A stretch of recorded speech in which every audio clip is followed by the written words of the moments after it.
democracies? That's a very interesting question, actually, because I think the most important thing is to know that the people matter, and people matter in everything that you do, even more so, really in making them to be at the center of governance, the center of governing, because at the end of the day, we need to be in situations where whoever is governing based on the mandate given.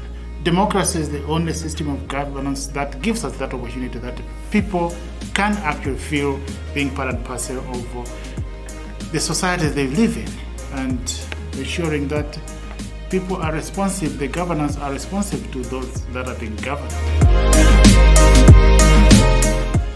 Democracy is working in the African context, and I think that is really a question that must be answered in the affirmative.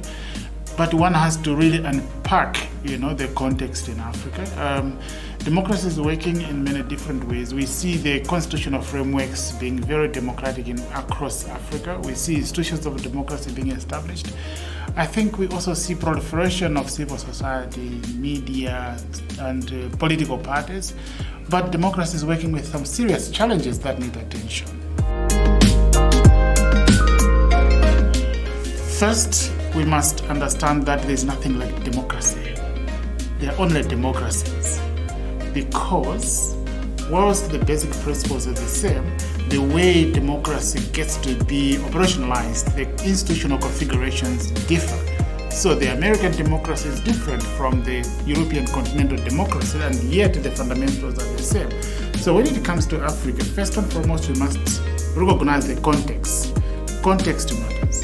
And when you look at that, therefore, democracy can work better if the institutions of democracy that are put in place are reflective of those particular contexts. So that in a situation where you know for sure that this particular society, for instance, is more consensus-oriented, then we must also look at how the institutions can be better. In very, very polarized societies, we must look at ways in which the institutions of democracy are promoting, more cohesion, collaboration, and working together. So democracy can work better if whatever we do is reflective of and is sensitive to the context.